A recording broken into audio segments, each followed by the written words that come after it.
আওয়ামী লীগের পাশাপাশি জাতীয় পার্টিকেও যেন আন্তর্জাতিক অপরাধ ট্রাইব্যুনালের এই মানবতা বিরোধী অপরাধে বিচারের মুখোমুখি করে। আমরা যদি আগে নির্বাচন কমিশনকে বিতর্কিত করি তাহলে তো আসলে তারা একটা ভালো নির্বাচন করতে পারবে না। প্রধান উপদেষ্টা ঘোষণা দিয়েছেন যে তিনি একটা ভালো নির্বাচন করতে চান। সেক্ষেত্রে নির্বাচন কমিশন কিন্তু পরিষ্কারভাবেই বলেছেন যে রাজনৈতিক দলগুলোর উপরে কিন্তু অনেকখানি নির্ভর। সেই জায়গা থেকে তারা আমাদের সহায়তা চাচ্ছেন, আমরা আমাদের সহায়তা করব। এবং একই সাথে বিশেষ করে আমরা যেটা জানি যে ধর নির্বাচন কমিশনের আপনার গেজেটে না থাকলে সাধারণত প্রতীক পাওয়া যায় না বা ওইটার মধ্যে থেকে নিতে হয়। যেমন আমরা যে মার্কাটা নিয়েছি আমাদের দলের মার্কা ট্রাক, এটি কিন্তু আমরা আসলে চয়েস করে দেই নাই, এটা আমাদের ওই মার্কার ইয়ে থেকে সিলেকশন করা হয়েছে। সুতরাং সেই ক্ষেত্রে আমাদের অন্যান্য রাজনৈতিক দলগুলোরও উচিত হবে না যে কোনো একটা নিজেদের স্বার্থ সংশ্লিষ্ট ইস্যু নিয়ে বা স্বার্থ নিয়ে আসলে নির্বাচন কমিশনকে বিতর্কিত করা। কারণ এই নির্বাচন কমিশন কিন্তু ফ্যাসিবাদের পতনের পরে বর্তমান অংশীজনদের সাথে আলাপ আলোচনা সাপেক্ষে গঠন করা হয়েছে এবং তারা এখন পর্যন্ত ন্যাশনাল কিংবা লোকাল কোনো ইলেকশন হোল্ড করে নাই। সুতরাং তাদের অনিয়ম স্বজনপ্রীতি এগুলো তো আমরা দেখি নাই। আর আমরা যদি আগে নির্বাচন কমিশনকে বিতর্কিত করি তাহলে তো আসলে তারা একটা ভালো নির্বাচন করতে পারবে না।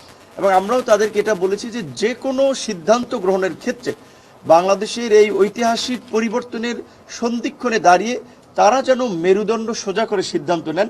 আমরা যেটা চাই যে বাংলাদেশ কেন রাষ্ট্র হিসেবে আসলে এই 54 বছরে দাঁড়ায় নেই। কারণ একটা রাষ্ট্র দাঁড়িয়ে থেকে তার বেশ কিছু প্রতিষ্ঠানের উপরে, সেটা জুডিশিয়ারি, ইলেকশন কমিশন, এরকম প্রতিষ্ঠানগুলো, তো আমাদের এইখানে কিন্তু সেটা ওইভাবে গড়ে ওঠে নাই।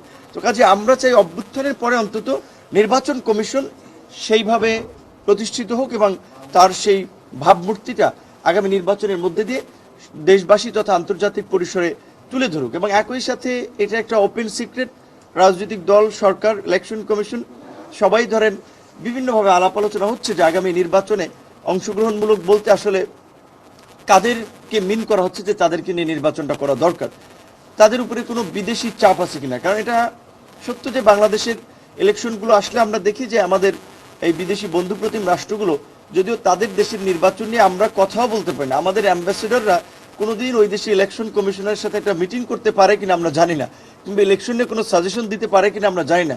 কিন্তু আমাদের ইলেকশন নিয়ে অনেক ধরনের প্রস্তাবনা দেয়, এখানে অংশগ্রহণমূলক হতে হবে, অমুককে নিতে হবে, তমুককে নিতে হবে।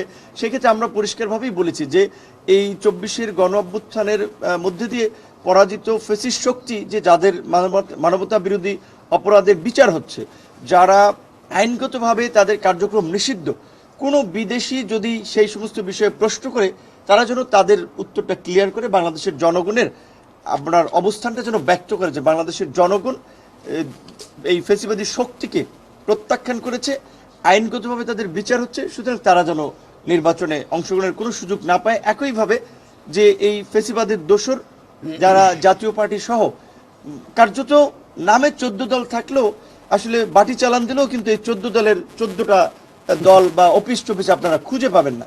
তো সেই জায়গা থেকে আমরা যেটা দেখেছি যে আসলে এখানে আওয়ামী লীগ এবং জাতীয় পার্টির মূল নেক্সাসটা ছিল পাওয়ার পার্টি এবং অপোজিশন।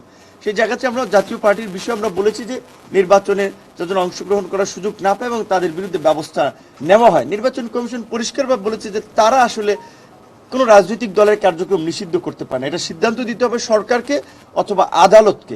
চাই আমরা সরকারের প্রতিও আমরা আহ্বান জানাই, সরকার যদি আগামীতে একটা শান্তিপূর্ণ, অবাধ, সুষ্ঠু, নিরপেক্ষ নির্বাচন চায় তাহলে আওয়ামী লীগের পাশাপাশি জাতীয় পার্টিকেও যেন আন্তর্জাতিক অপরাধ ট্রাইব্যুনালের এই মানবতা বিরোধী অপরাধে বিচারের মুখোমুখি করে এবং জাতীয় পার্টির যে সমস্ত নেতা কর্মীদের বিরুদ্ধে খুনের মামলা আছে, দুর্নীতির মামলা আছে, তাদের বিরুদ্ধে যেন ব্যবস্থা নেওয়া হয়। এবং সর্বোপরি এই কথাটি বলে শেষ করতে চাই, আমরা নির্বাচন নিয়ে যেমন আশাবাদী, আপনারা জানেন যে ছোট বড় সকল দলের প্রার্থীরা এখন ফুল সুইংয়ে কিন্তু মাঠে কাজ করে বেড়াচ্ছে, প্রচার প্রচারণা, গণসংযোগে।